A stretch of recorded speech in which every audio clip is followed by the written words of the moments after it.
all 6 stones, I could simply snap my fingers. They would all cease to exist. I call that mercy.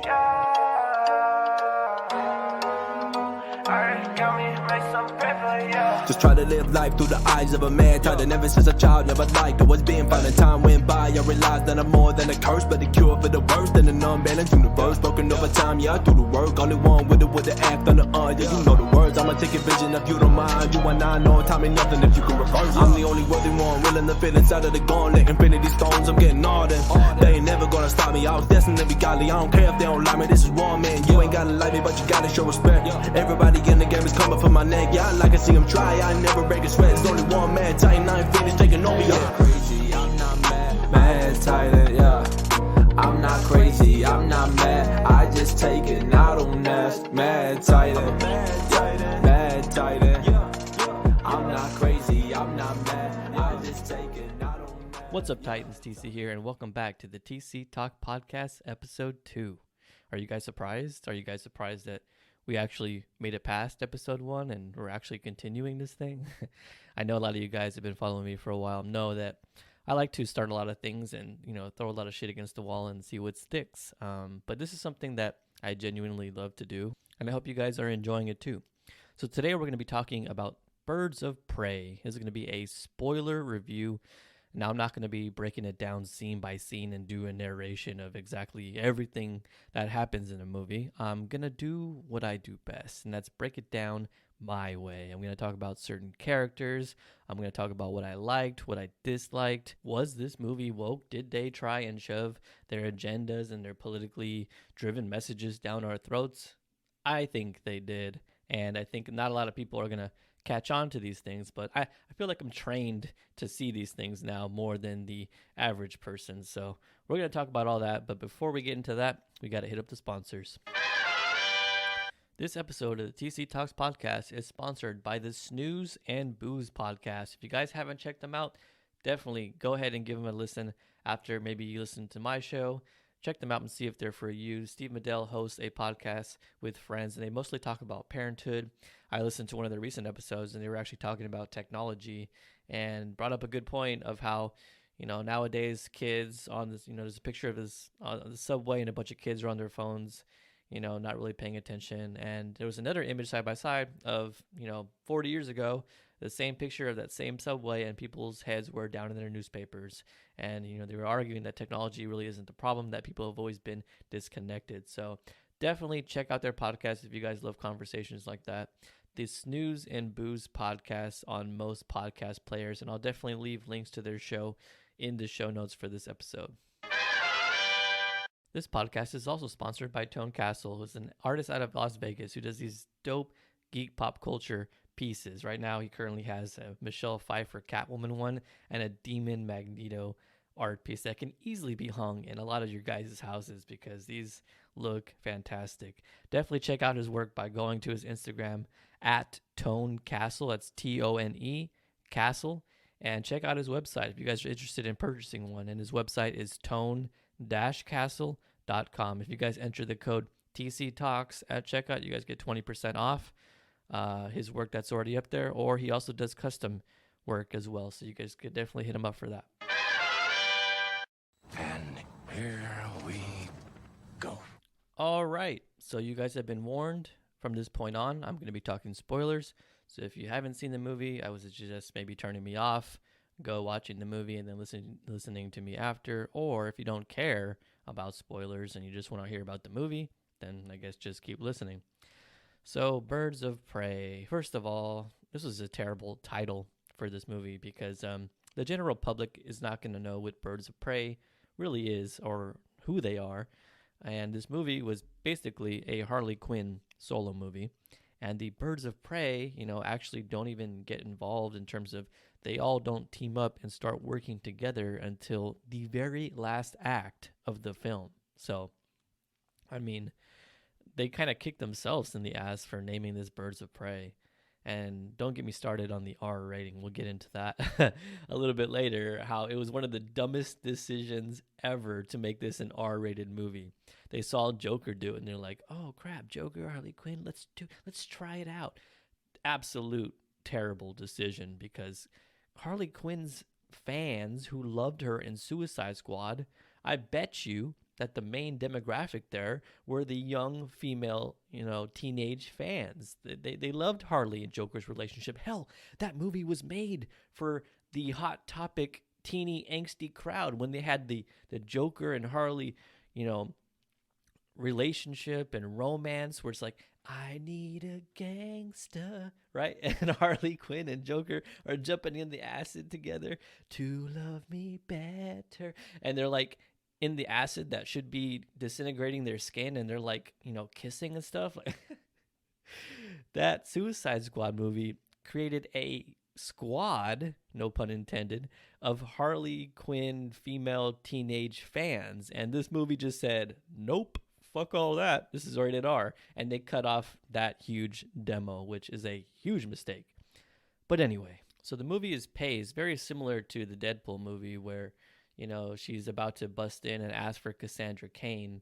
And the movie kind of stops, and she's like, oh, wait, you don't know what's going on. And it kind of starts at the beginning, and then she's retelling the story until it catches up to where, we are when we first see her, and then the story continues on from there. So basically a knockoff of what happened in Deadpool 1, except her voice is a little bit more irritating than Deadpool's, and she's narrating throughout this whole thing, which is, in my opinion, is a lazy way to kind of throw in exposition and be like, oh, this is this character, and she's blah, blah, blah, blah, instead of having to show us and tell us. Same thing with like the Deadpool movie. I don't think Deadpool leaned too heavily on this and like Deadpool narrating everything, but this movie definitely did. Anyway, so Harley Quinn is broken up from the Joker. They have broken up, but Harley hadn't really told anybody yet because she was enjoying the privilege of still being thought to be Joker's main squeeze. What is that privilege, you might ask? People are not messing with her. People are not messing with her because you don't mess with Joker's girl. We all saw what happened the last time somebody messed with Joker's girl in Suicide Squad. It was that Common. I don't even know what character he was playing, but it was Common. He was in there, and he got shot in the face. He got shot in the head by Joker just because he called Harley the B word, I believe, or he didn't want to sleep with her, one or the other. Anyway, so here Harley Quinn, she's out clubbing, doing her thing. After girls get broken up with, they go directly to the club and try to get that male attention, right? She tries to get over the breakup, drink her sorrows away, eats a bunch of Cheese Whiz. She's, heartbroken. So she's at the club. She's doing anything she wants, basically. I think she crushes some guy's legs because he was like talking shit to her. He called her like a slut or something like that. So she crushes his legs in the middle of Black Mask's club, right? And nobody really does anything to her because at that point they all think that she's still with the Joker, and you can't touch her, So she's enjoying this privilege of still being, quote unquote, with this powerful guy. And I wish that they would have expanded upon the Joker more. This movie just made me think, like, I wonder why Joker has so much clout in Gotham right now. Like, I want to know the kinds of things that Joker did. How did he build up this reputation? And it's just annoying that this whole Jared Leto thing was a disaster. And, so this whole thing feels kind of unearned. Like, we never got to see why everyone fears Joker. Not to mention, I think Harley is at her best and most interesting when the Joker is around. Like, this is not the Harley that people have grown to love and care about and feel sympathetic for, because the reason that people enjoyed the Harley and Joker dynamic and relationship is because she was abused by him. He was her abuser, and she could not quit him. That was what made people so sympathetic towards her. Now she's just on her own, right? We didn't get any of the stuff that was her character was built on, basically. We didn't get it in Suicide Squad. We didn't really get it anywhere. But anyway, so Joker is out of the picture right now. And like I said, Harley is taking people's drinks. She's like just really being an arrogant asshole in the club. And Black Mask kind of like soothes the situation after his driver freaking gets taken out. He's like, oh, calm down. What's a night without a little bit of drama, right? That's what he says. And so, Harley gets to continue doing what she wants. And in her drunken stupor outside of the club, Harley sees the Ace chemical plant, and she has memories of her and Joker, and they actually show flashbacks of Suicide Squad where they're taking a dive into that acid. And she's like, oh, I'm going to make a statement right now. And she gets into this diesel truck or whatever, and she drives it, towards the Ace chemical plant, and it blows up, right? And what they use this as Renee Montoya's character comes in later and is like, oh, this is a declaration. Harley Quinn is telling us that she is done. Her and the Joker are through. This is a message. This is like going on social media and changing your relationship status, right? By Harley doing this, it's basically saying, the Joker and I are donezo. And so basically this was a calling card to all the villains, or to everybody who Harley had scorned. This is like a calling card to saying, hey, she's no longer with the Joker. She is free game. I thought this was kind of a cool concept too, because you had thugs coming after her. And, for people saying, oh, Jared Leto he was not even in this film at all. There was one shot of a thug who was like going to come after Harley, and he had a big tattoo on his face, and they showed one flashback of like Harley Quinn and Joker, and they were tattooing this guy's face, and it was an actual like shot of the back of like what looked like Jared Leto's Joker. So that's the only time he appears in this movie. But anyway, so that guy ends up getting killed by Huntress. And why do I feel like I'm going through the whole damn movie? No, that's not what we're going to do here. We're going to talk about my favorite characters, which are Black Mask and Victor Zsasz. Now, when it comes to Black Mask, I know a lot of people kind of freaked out when they said that he was going to be gay, and it was just it's not comic accurate. And I agree to a point. I am a comic purist, okay? I want things to be as close to the comics as possible in terms of the character depictions. So but I care more about it when it's characters that I feel are super important and super significant, like a Batman, a Superman, a Wonder Woman, a Green Lantern. A character that I'm kind of more invested in, like Black Mask. He's a semi big Batman villain, and the change here, I don't feel like it was bad. I feel like Black Mask has been someone who kind of just is so on edge all the time, and any little thing can set him off. And I feel like Ewan McGregor played this part fantastic. Like, he played the flamboyantly gay guy who gets triggered very easily perfectly. And I love the first scene where he has like those people hanging upside down, and he's carving their face off. And he's thinking about being nice to the little girl who's there after she just carved like her father's face off. And, at the end, she has like a snot bubble, and he's like, I don't like that. And he carves her face off. It just goes to show you that the smallest of things can set him off. Now, there was a scene later on in this movie that I feel like I keep hearing a lot of people did not like. And it was the scene where he had that woman stand on the table, and he had that woman's friend kind of like cut her dress off. But I thought this was a fucking fantastic scene because it displayed, it was a power move, okay? Basically, he had just got information that the diamond or whatever was stolen, and he was already pissed off. And you have this woman over there who's like laughing like hysterically, and it was just annoying. Like, I thought that the laugh was annoying too. And so he turns to her, and he's like, is she laughing at me? Is that woman laughing at me? And then he goes up to her. He's like, what are you laughing about, right? He's just so pissed off that this diamond was stolen that he's just looking for someone to take it out on. And this scene is perfect. This scene is tense, and I just don't understand why people didn't like this scene. It is a perfect display of him like displaying his power dynamic to everybody in the club.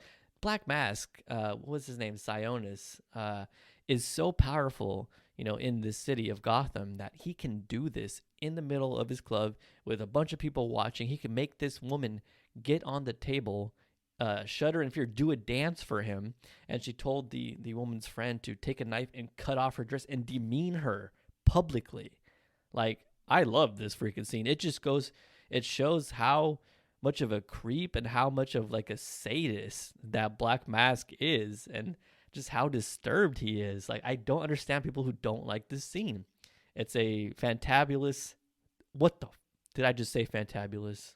Please, please don't ever listen to my podcast if I ever say that word again. Anyway, this was a fantastic way to show how freaking disturbed Black Mask was. And Ewan McGregor, man, he played any role he freaking touches is amazing. So let's talk a little bit about Victor Zsasz and Black Mask's kind of relationship, because another thing, people were like, oh, Zsasz being gay, like like I get it, right? I get the comic purists going at it and be like, this is just weird, right? It's not right because they're not like that in the comics. And Zsasz here, he kind of was like, I don't know. I don't feel like he was overacting, but it felt a little cartoonish because he was like trying too hard to talk like this and be very still. And he wanted to seem threatening just by talking like this. Anyway, there were very, very a lot of undertones in terms of him being secretly in love with Black Mask, Ewan McGregor's character, but they never really went for it, which I'm going to talk about fake LGBT representation, a little bit later in the podcast, because these companies are such bullshit, dude. These companies are such bullshit when it comes to like, oh, we're going to introduce this and pander to the LGBT crowd, but not really go all the way because they know it's going to affect their bottom line. Like, oh, it's so fucking transparent. And I'll talk about that later. But anyway, so their whole relationship is implied that they're gay lovers, but nothing really ever shows that. Like, it just shows Victor Zsasz kind of getting annoyed when Black Mask is talking about his canary and how he cares about her and how she's going to be his new driver and stuff like that. And you can see Victor trying to change the subject and bring up something else. And then in terms of Black Mask, like he uses Victor as like his bodyguard / guy to confide in. So they have those undertones of a gay relationship, but they never really go there. Anyway, so Zsasz was actually the one who cut off the people's faces in the beginning. Like, so he was being, super psychotic and Zsasz-like. He was being Zazzy.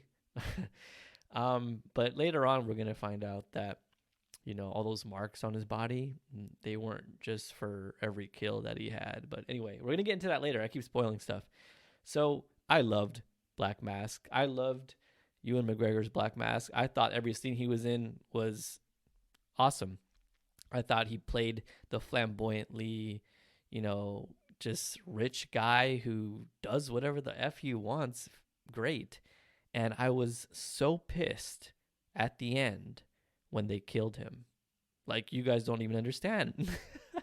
Like, you're building a fucking universe, okay? And people are saying, every movie should stand on their own. Yes, but do you understand that this is still part of the effing DCEU, and at some point, Batman's going to make an appearance, and it would be cool to have a Batman interact with a Black Mask who's still alive. I feel like Marvel also does this with villains. They kill them off too soon when they could be saving them for reappearances and stuff like that. But the fact that this was one of my favorite characters in the freaking movie, and they killed him. And before, I was pissed off when I saw him die. First of all, he dies because Cassandra Cain takes, she puts a grenade in his pocket and takes the ring out of the grenade, and it explodes. So he's dead. Like, there's no coming back unless he is Palpatine Jr. and they decide to just bring him back and say, oh no, he's still alive. Anyway, so what pissed me off even more than him dying is what is rumored to have happened if he would have lived, which Black Mask finally puts on the Black Mask towards the end of the movie when he's going to go confront the birds of prey, and he looks badass with the mask on, right? And that's Black Mask, dude. His name's Black Mask. He's got to wear the fucking mask. Anyway, what is rumored to have happened before they changed it was that Black Mask was supposed to blow up with this, or the grenade was supposed to blow up, And Black Mask was supposed to live through this. And that mask he was still wearing was supposed to sear to his face and become one with his face. Now imagine the potential of a character like that going forward. Ewan McGregor, right? Sionis, who let's call a rich guy who's like all about his looks and vanity, right? And then all of a sudden, it's taken from him. He is now a disfigured monster with a black mask as his own skin now. It's just, imagine the possibilities of his character and how it could evolve moving forward and actually turn even more sadistic than what we got to see. The potential for that is freaking out of this world, and it pisses me the F off to know that we're like, who in the freaking writer's room was like, oh no, that's stupid, let's not even go with that, let's just we'll just kill him off. Like, oh my goodness, how incompetent can you be? So here I am in the theater, Black Mask, Victor Zsasz, and Harley Quinn being like my three most favorite characters. And two of them are killed off. Two major, I wouldn't say major Batman villains, but I don't know, maybe like B- level Batman villains are gone. Gone from the movie. My favorite characters in the movie are gone and will no longer make appearances because they dead. Like that just pissed me off. Like it put me in a bad mood. Okay, so let's kind of talk about some of the birds because the Birds of Prey. I thought Renee Montoya's whole arc was just boring and unnecessary. Like, okay, before we even talk about the birds, this movie was all about men are bad. Men are shit. And people who say, oh, there's no political messages going on in this movie. Let me go ahead and break it down for you, okay? So, Renee Montoya's character, she was annoying as it is. Like, just everything about her seemed annoying. And, she goes and she mentions that she was passed over in this police force for a man. Like, she was doing all the work and the man was getting all the credit, right? And he was promoted and now he's the police officer in chief. And her partner, who is also the man, is always getting all the credit for her hard work. Like, okay, we get it. And the police chief or whoever was there, her superior, even made a comment about one of her shirts that she was wearing that said, it said, I shaved my balls for this. And he was like, you realize we do have a dress code. And of course she got mad when, that probably is true. They have a dress code. Why is she wearing that shirt at work? Anyway, so men bad, right? Her police chief guy took the position from her, and her direct partner is always taking credit for all of her work. So that's just two examples of men bad in this movie. Let's talk about the guy who was trying to roofie Harley outside the club. Another example, men bad. If you go to a club, a guy's going to try and roofie you and date rape you, right? So another man. All the men in this movie are terrible people or they're dumb as hell. Let's talk about another man in this movie, the Taiwanese guy who Harley befriends and Harley actually entrusts to be there for her. And he actually ends up selling her out at the end. I think his name was Doc, right? And there wasn't really any reason for him to sell her out besides he needed money, right? So that just makes him look terrible. Really? Okay. So another example of men bad. There's this scene in this movie where Cassandra Cain is out doing her stealing, her pickpocketing, which, oh my goodness, man, she looks like the worst pickpocketer ever. Like, if that's going to be her thing, at least make her look very slick and have different techniques. But she's just she was walking down the street. She puts her hand in some girl's purse and pulls it out. I'm like, are you kidding me? She's not a master pickpocketer. Any clumsy person could do that. Oh my goodness. Anyway, so there is a line in this movie where she's talking, or somebody sees her steal something from somebody, and she's like, "Oh, you shouldn't be doing that." And she was like, "What? Just because I can steal from dumb rich white men?" Like, that was actually a line in this movie. Let's not forget that Victor Zsasz, his whole thing was every time he gets a kill or he kills someone, he marks his body, right? But no, they changed that for this pro-feminist movie, and it is a pro-feminist movie. It has stuff everywhere in it, but they changed it to where now it implies that every person he kills is a woman because he sets them free to fly away. He sets the birdies free. And so, I mean, it's pretty much implying that he only kills women. So, women are targeted. When Black Canary is singing in the club, the song that happens to be playing, or the song that she's singing, is "It's a Man's World." Ugh, so cringe. I don't know. Anyway, so men bad in this movie. Uh, what's his name? Black Mask, bad, right? Another man. Victor Zsasz, bad, another man. In fact, the only good man in this movie was the quote unquote softy who saw Huntress as a little kid, still alive, and he decided to save her. And it's funny to me that Harley Quinn, or who is it who said it? I forget. Probably Harley Quinn who was narrating. Anyway, so she called him a softy, right? He was the only good man in this movie, basically. And yeah, all men bad. As far as the birds of prey go, I was not feeling Renee Montoya at all. Like I said, she wasn't believable in terms of like being able to fight and beat up these 300-pound men. I literally saw her backhand a 300-pound guy, and he went flying, and I laughed in the theater to myself. I didn't laugh out loud, but I was like, really? Okay. The only bird that I thought was like, legit in terms of being able to take out these men was Huntress, because her family was murdered before her eyes when she was a child. She was taken in by one of the guys who saved her and trained at an early age to become this assassin, right? Or this mercenary, or just, she's super skilled. So I could definitely see her taking out some of these guys. And even Harley without the bat, without the big, what's it called? The mallet. Like, I feel like I can easily get behind Harley taking out some of these guys, especially because she is a gymnast, right?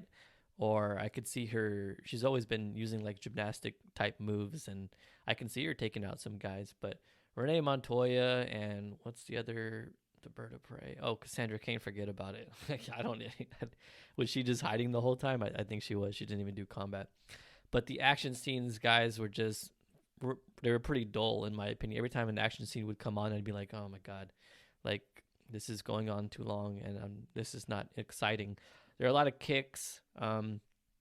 Black Canary, she used a lot of kicks, right? And I was thinking to myself, like, if these girls are gonna use kicks, like, I was like, if they had heels on, that would be a lot more deadlier, because they can use the heels to like stab people while they kick, and it would be more believable. That's what I was thinking. I was like, like, if some of these girls were wearing heels, then they could literally be stabbing these guys with the kicks, and it would make it more believable. But Black Canary, I thought, okay, she's all right, I guess. She didn't use her canary cry, her power, until the very end of the movie, when there were probably instances she could have busted it out before that. And they did that whole thing where, oh my god, they're getting surrounded by all of Black Mask's men after they killed Zsasz. I think Huntress shoots Zsasz in the neck. Yeah, so Zsasz is dead. Anyway, so Black Mask thugs and goons are all wearing masks, and they're being cornered, and Black Canary finally comes out, and I think someone tells her, like, oh, use your mama's power, like, use it. And then I think it was Renee Montoya. Anyway, so she uses it, and then she faints. Like, it uses all of her strength to use that canary cry, which I'm tired of that happening too. People fainting after using a power like that. The power coming in this movie was a little weird because everything else in this movie felt kind of grounded. Like there wasn't really anybody with superpowers. Now I know we're in the DCEU, right? We just saw Suicide Squad where you had Enchantress using her crazy ass powers, and but everybody else kind of was like grounded, like Will Smith's Deadshot, Croc, Rick Flag, a lot of grounded powers. And the Birds of Prey, I mean Harley Quinn, Renee Montoya, Huntress, all pretty grounded. But to see like the canary cry out of nowhere and the other people not being like, whoa, what? I didn't know you had this. What is this? Are you a superhero? Like no one really reacted to it. And it felt a little out of place because literally in this whole movie, there was nothing involving like superpowers. But I understand it's part of the DCEU, but I just feel like it was kind of out of place. Speaking of out of place, Renee Montoya is now a member of the Birds of Prey at the end. Harley, is like, oh, they're going to do their own thing. And they call themselves the Birds of Prey. So the Birds of Prey moving forward is going to consist of Black Canary, Huntress, and Renee Montoya. I'm sure we're all stoked to see the sequel or the spin-off movie with Renee Montoya. I keep picking on her, but her character was so bad in this movie. And then Harley's at the end with Cassandra Cain, like, oh, I've got a protege now. Harley, no one wants to see Harley in this role. We want to see Harley as the crazy, psychotic, kind of like hench woman to Joker, to somebody. That's what she works the best. Now she's going to be the sane one, and she's going to be having a protege and trying to mentor Cassandra Cain. It doesn't fit her character, and nobody cares. Nobody cares about that. Speaking of Cassandra Cain, look, guys, I don't want to, but whatever I'm saying about Cassandra Cain, I'm not talking about the actress, right? The kid, because she's just an actress and she's doing the best she can. And this goes with the same people who were talking about Rose Tico in Star Wars The Last Jedi, in terms of people were not critiquing Kelly Marie Tran, like the actress. We're critiquing the character. And so I'm critiquing the character of Cassandra Cain, who's supposed to be eventually turned into Batgirl, because that is Cassandra Cain, who in the comics is a mute who doesn't speak, right? And in this movie, she's speaking all over the place. In fact, she's the one who's throwing the most cuss words and F-bombs everywhere. I feel like this movie was rated R just for her.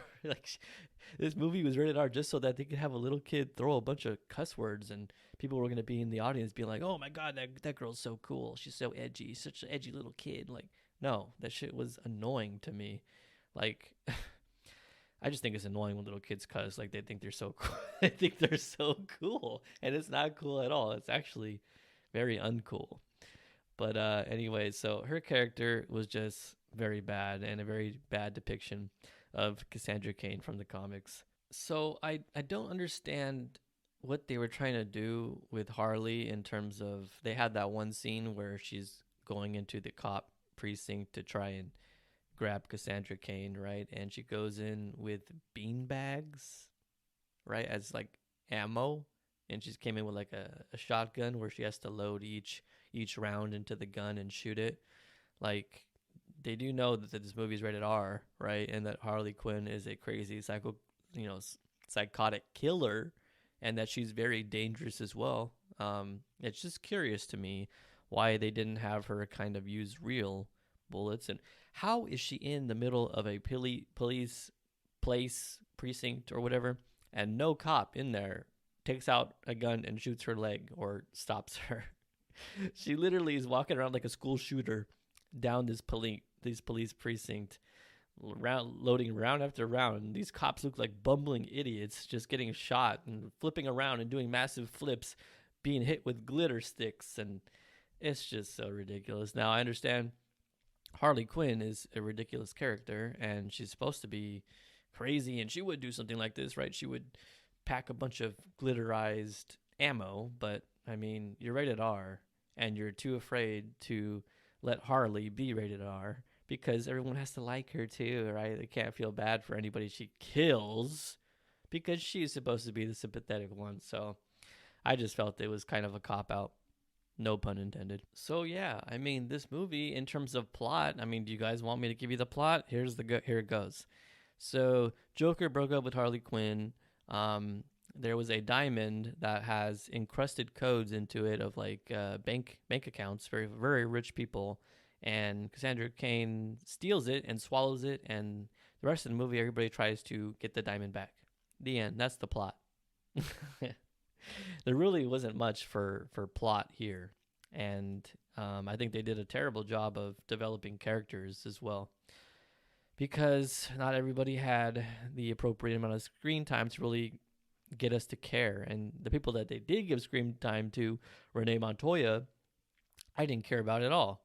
Like, I would have much rather wanted to learn more about Huntress and how she was kind of like raised, because she was raised by like two guys who were like teaching her to become an assassin. And when she did eventually end up vibing with the group, she was very socially awkward. She was like, sure, I'll do this, I guess. That was kind of her personality, which kind of made sense because, she was raised by guys, right? So her being tossed in the mix with these women, it was kind of interesting to see their dynamic. But yeah, as far as the plot, this plot was very weak. It was a MacGuffin chase, right? That's a very popular word these days on the internet, MacGuffin. They were all chasing to get this diamond back, which is rumored to, they really did go with the dick pic angle at first, and they changed it to, now it has encrypted bank codes in it now. I'm pretty sure they called an audible on the whole dick pic thing, because that would have been a running joke with this movie. So let's go ahead and get into this fake wokeness and this fake LGBT representation. Basically, companies try to pander to the LGBT crowd. We saw it in Avengers Endgame. Remember that, guys? They were like, "Oh my God, the first ever gay man in a superhero." And it was stupid. It was one of the Russo brothers in a meeting, and he was like talking about, "Oh, me and my boyfriend." Like, that was their attempt at putting LGBT, and it backfired, because the LGBT people on Twitter were like, "Are you kidding me? Like, this is your representation." They were mad, so it backfired on them. Let's talk about Finn from Star Wars, on how Disney at first, was all for Finn, right, being a Jedi and everything, and they conveniently took him off of the posters in China, because you know what? Disney and all these other companies really don't give a what about representation, because if it's going to affect their bottom dollar, they don't care. They don't care at all, and it's very transparent. And in this movie, like, if you're gonna freaking do a gay black mask and a gay Zaz, why didn't you have them kiss? Why didn't you have a gay sex scene? It was rated R, right? WB, Warner Brothers, why didn't you go all out? Because you knew it would affect your bottom dollar. Why? They didn't even kiss in the movie. There was just all this implied stuff. And Renee Montoya, she has a lesbian lover. They really didn't show anything here because they're scared to, because they know that if they try and show this to other countries, that they're not going to make any money, because people are going to get upset, or people who don't share those beliefs in other countries are going to riot or not, or boycott the movie. I don't know, but it just goes to show you that these companies don't give a flying F about representation when it affects their bottom dollar. And I don't understand why people get so hyped, and when these companies are so transparently phony, they're so fake, and they pander to this they pander to all the woke people, like, oh yes, they finally did it, when in reality they're not really doing anything. I also had a question about Batman. We're in Gotham, right? Did Batman take a long vacation somewhere out of country? Is he out somewhere, where he has no idea what's going on with Harley Quinn. Like, I don't understand where Batman is if they're in Gotham and all this is happening. What is Batman doing? Is he busy doing something else? They could have at least mentioned something about him being tied up elsewhere. It didn't make any sense for him not to make an appearance or show up or try to see what's going on with this whole Harley Quinn situation. It's just another thing that kind of irked me.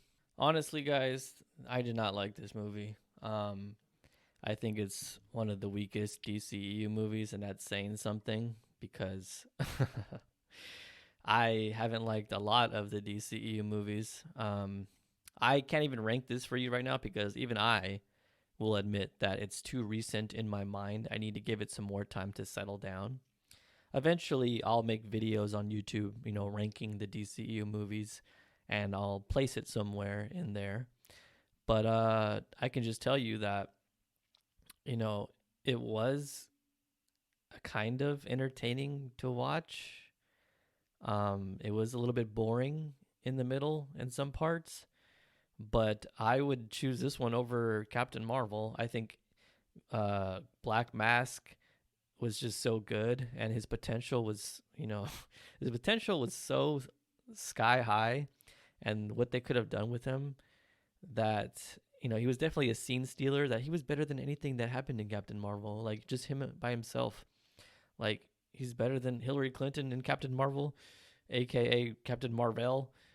He's better than Jude Law. Jude Law was a terrible villain. Skrulls weren't even villains. Oh, just Captain Marvel is so bad. I know you guys are going to ask me this, why I'm telling you right now on the podcast.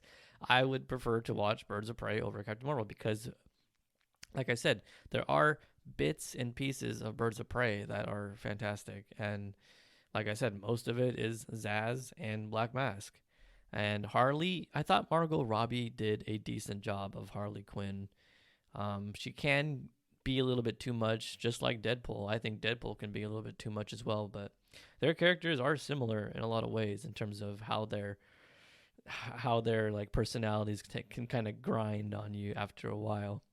But I think Margot Robbie did fine. I just don't think the direction of this movie was the best for her. I think, like I said, I think Harley Quinn character works best playing off of the Joker or being in some type of ensemble film. This was, I wouldn't even call this an ensemble film. This was a Harley Quinn. She was front and center in Suicide Squad.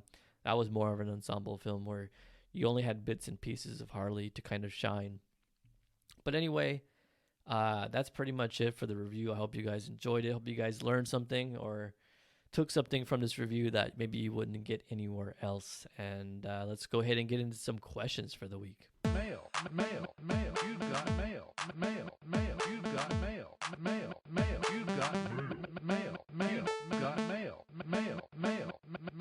you've got mail. Alrighty, and as always, thank you to the people who support me on Patreon. I'm always going to get to your guys' questions for sure, because you guys, like I said, go above and beyond to help the podcast grow. You guys can get your question read for sure on the show by hitting up patreon.com/tcdoescomics, and it should be in the show notes along with this episode. But the first question is from Matt Borst, and he asks, do you think it's necessary to recast Mara, and who would you recast? Sorry, I had to burp. I mean, I hate recasts, right? Like, I genuinely hate when people are recasted. I hate when Edward Norton was recasted. I hate when, Terrence Howard was recast to Don Cheadle. I love continuity, so, I mean, do I want it to happen? I don't know. Should the law make it happen? Amber Heard should be in jail. She should be in jail for abuse. She actually hit a dude. She hit Johnny Depp, and she got no consequences for it. So if we were going technically for this question, she should be in jail and no longer able to work on the movie. It would be bad PR for the movie as well. So I think it would be necessary to recast her. It should be necessary to recast her. And who would I choose? I don't know. Think of a redhead. Think of maybe Bryce Dallas Howard, could do redhead. Jessica Chastain could do redhead. The girl who played Karen Page on Daredevil could do it, I think. I don't know. I need to look at some pictures and really choose. But yeah, I guess those would be my 3 initial choices. But thank you, Matt, for the question. Let's go ahead and get into the next one. So the next question is from another patron, Isaac Corona Camarillo, and he asks, do you think the MCU can build up to another universe-ending threat like Endgame, or nothing will ever top it? You know what? That's a great question, and it's going to be hard, but they need to. They need to give the fans and the people who are still invested in the MCU something to look forward to. They need to build up to another villain. Right now, they really don't have anybody they're building up to. But if they were to tease like, oh, Kang the Conqueror or Galactus or, some other villains, Doctor Doom, like people would start to get hyped. They need to tease it in like a Thanos sort of way at the end of Avengers, the first Avenger movie, where he turns around to challenge them is to court death. And then boom, you get your first shot of the Mad Titan himself. Like they need to do that again. I don't care about Eternals at this point right now. I don't care about what else is coming out from the MCU. Black Widow, like what are they building towards? So yes, they need to choose somebody to tease us with, and they need to build towards another event to keep the hype going, in my opinion. But yeah, fantastic question. Thank you, Isaac. Alrighty, so now we're going to get to some questions from Twitter and Instagram. If you guys aren't following me on Twitter and Instagram, go change that now. It's at TC Does Comics on both. This one comes from Steve Bedell. My boy, Steve, Snooze and Booze Podcast. He says, do you think it's okay for a man to hit a woman? Does that count as equality? First of all, I think he's joking here, but I don't think anybody should be hitting anybody. I think it's not okay for men to hit women, and I don't think it's okay for women to hit men. That's pretty much the short answer. Nobody should be putting their hands on anybody else. End of story. All right, next question is from Riley425, and it says, what do you think of LGBT representation being shoved down our throats in movies? And I guess I can kind of take this moment to address how I feel about LGBT in general. I don't care if you want to be gay or lesbian or trans or plus. I don't care. I think everybody should be able to be what they want, as long as you're not hurting anybody else or breaking any laws. As long as the people you're with are above 18 years old and consenting adults, do what you want. I have no problem with gay people or bi people or lesbians. I think everyone should just live and let live. I just don't like to be preached to in whatever movie I'm watching. And I felt like Birds of Prey was kind of telling us, oh, men bad, men bad, men bad. Women strong, women cool, men bad. So, like I have no problem with gay people, lesbian, LGBT. I just don't like it like shoved into things just for it to be shoved into things. I think it should happen naturally. All right, and that's going to do it for the second episode of the TC Talk podcast. I hope you guys enjoyed it. Next week, we're probably going to just talk about, some major things that happened throughout the week. I'm sure we're going to get some Oscar news. I hope Joaquin Phoenix gets the recognition he deserves for his fantastic performance as Joker. But yeah, you guys make sure to follow me on social media at TC Does Comics on both Twitter and Instagram. And if you guys haven't yet, do me a favor and leave me an iTunes review or the podcast app review. I don't know. Just go on there. It gives you the option to write a short review and then rate the podcast from 0 to 5 stars. Go ahead and do that. I appreciate it. And I'll read some on the next podcast if you guys go and do that. So yeah, I hope you guys have a good week, and I'll talk to you guys later. Peace. Yes, I'm the Joker, one of a kind. Actors try to play me and they're losing their minds. Yeah, psychopath killer is how I'm defined. And I get him alive because they probably right. My life is a comedy, a Joker is the headliner. Everybody asking me for smoke, but I don't think that I can get higher. I'ma pull up with some black wheels, then I might leave with some red tires. Why so serious? Let's put a smile on that face. I don't see the light anymore. Everything dark, guess I got a case of insanity. Joker is the name of the flick, died with my sanity. What does it mean to be crazy? What does it mean to be insane? Most of these people don't get my ways, but I bet they would if they felt my pain. Yeah, what does it mean to be crazy? Yeah, what does it mean to be insane? Yeah, most of these people don't get my ways, but I bet they would if they felt my pain.